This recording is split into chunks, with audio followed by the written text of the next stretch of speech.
Hey, Stephen Rothberg with College Recruiter. We're here at RecFest USA in Nashville in the GBS booth. This is it. This is the place. Awesome. The awards. A lot of them. Only a couple. We have more. We didn't bring them all. So we're going to do an episode of the High Volume Hiring Podcast and talking about the difference between employers hiring at scale and employers not hiring at scale, what they're recommended.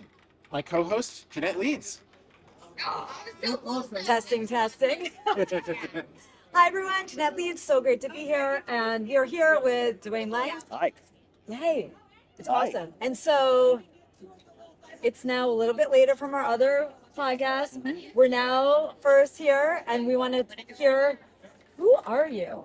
I'm Dwane. I got a name tag and everything. We have a name tag, so like for all of our listeners, like give us a quick background on you, and then we're gonna get into like the whole. Yeah. Well, I think as most people know, I was shot here in a rocket by my father when our planet exploded.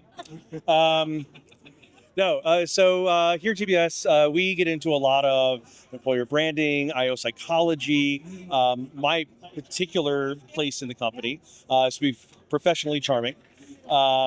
Haven't gotten a raise in years, so you'll wonder how I'm doing. But I handle mostly project management. I'm the kind of the data monkey for the company. Also, right now working on our AI tools. So we've got ADOS, who I built to be an AI assistant in employer brand. So we get into a lot of fun places, and we've got a great team, and we're just here enjoying Nashville and enjoying the company. Awesome, and they have great snacks at the booth. We do have great snacks. Have to say. So that's really helpful. So now let's get into, we were talking about in the green room beforehand, as I'm like looking at screen, such a big difference between recruiting at scale and when, you're doing one-offs. Like and not everyone does both. Right. And does it well, I should say. So like, what's the biggest difference that you're seeing? So I think for us, what I see most with our clients, the biggest difference is how much time you spend crafting crafting the job description, crafting the messaging for a really specific, like one-shot job, right? You're not going to hire 50 heads of marketing, in a year, hopefully. If you call us, because we can help you with that. But when you've got like that one special job, like you have to put a lot more care and energy into that specific one because you only get the one shot. If you're hiring 50 of something, you've got to take an approach where you can reach more people that's more appealing, right? So you can't be as specific with it. So it's really about understanding what are you trying to reach. With a lot of clients, when we start working with them, they come in and they say, we need help attracting more applicants. We always say, no, you don't. You don't. Because every application costs you money. So your real goal should be to get one applicant for each opening. Just one, but the right one. And in my experience, not enough people understand how to incentivize the right behaviors there. So I have always loved the ones that I've seen where they're using external recruiters for things, and they set up incentives and say, if we hire the first person you bring us, we'll double your rate. But if we don't hire the first one, then it goes back to normal scale. Because they really incentivize their partners to get to know us, get to know our company, what we like, what we don't, what we need.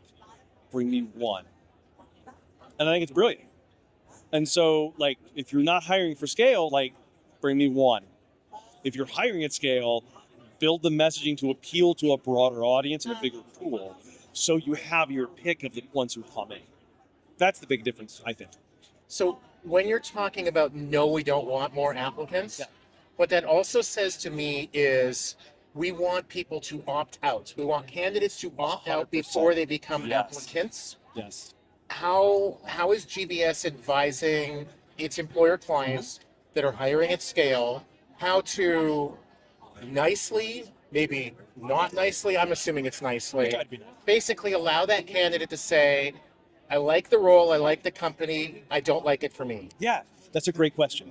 So when we build out an EVP for a client, so all of our work is based in IO psychology. We've got a proprietary system we use for that. And it gives us not only why do people stay at your company, right? When we talk to the employees, it doesn't matter what the executives put on the poster that tell you the company values. It doesn't matter. We want to know, like, the people who are there, Why do they stay? What engages them, right? And there's 16 pillars we work with. But the other part that not everybody gives you is, what is it that's not keeping people? What demotivates, I guess, people, right? Because what you want to make sure when you're recruiting, you want the people who are driven by the things you're good at as a company. But the other side of that, those are the counterhooks we build, okay? So my favorite example of this, and trying to do it in a nice way, is we had a manufacturing client that did a lot of hiring. And one of the things that came up as one of their like big detractors from employees is they didn't have a lot of predictability in their work, right? You could be thrown in 10 different jobs and you show up. Just you go where they need you, right? And not everybody likes that. Some people are like, I come in, I work this press, I go home. That's it, right? So in their messaging, we talked a lot about it being a very dynamic workplace, that every day is an adventure. Every day I get to learn something different, right? Very positive. But there are people who are going to walk away from that. Like, yeah, I don't, that's not my jam. No, thank you. Right? That's how we good. do it. Yeah. Right? It's brilliant. It's what we want. Yeah. Yeah, because that's what you want. You want to be authentic. Yeah. And that's so key. Because again, if it's a turn, that's okay. Let them go and attract the ones that are going to be a good fit. I think that's awesome. I want to go back to something you said before around, I love the idea of how you incentivize on that one, right? First candidate hire, you get paid. Like, have you seen any incentives on the other side, like for scale, like something unique that way? As well, like I don't know, it's just fascinating. I've never heard that before. So that's tough. Right, it is tough. Also, how do you do it at scale? it gets a lot more expensive when you're doing it at scale. Right? Exactly, that's like reasonably priced. Yeah. So, all right. So a lot of my philosophy when it comes to incentives is based on the book Freakonomics. Oh, I love If that. you haven't read it, get a copy. It's fabulous, right? Yeah. Now, the kind of the prologue to that book, they said, there's no theme here. There's just a lot of stories we thought were interesting. The book after that, Super Freakonomics, was not nearly as good, but the brilliance was in the foreword. They said we looked back at that book and we realized we were wrong. There is a theme, and the theme is people respond to incentives, just not always in the way that you expect or hope, right? So there was a manufacturing plant in Georgia that they installed a variable pay rate for their maintenance crew, and their highest pay rate is when they were doing nothing. When they were sitting in the break room doing nothing, that was their highest hourly rate. Because if your maintenance team is doing nothing, all the machines that drive revenue are working, right? That is brilliant. So those guys got really interested in preventative maintenance and training the operators. Yeah, but it also got rid of the stigma of, why are you guys sitting around? Like, we're sitting around because we did everything and it's working, and you're paying me to sit around. And I'm like, yeah, that's great. So for high volume jobs, look at those things. How do you find what is the behavior you really want here?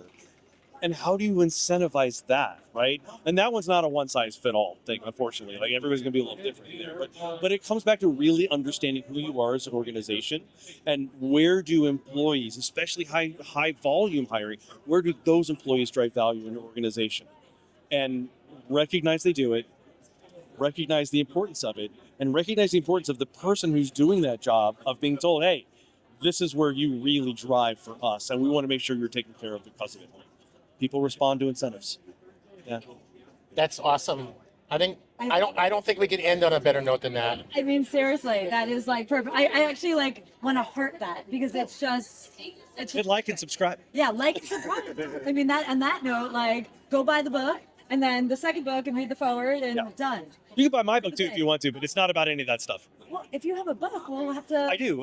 Tell us about your book. It's called Lean HR, and it's all about process design for human resources. Right, and so it's an easy primer into the Lean Six Sigma world. So that's where I came from. Very cool. We will put a link to that in the show notes. Till next time. Thanks. Awesome.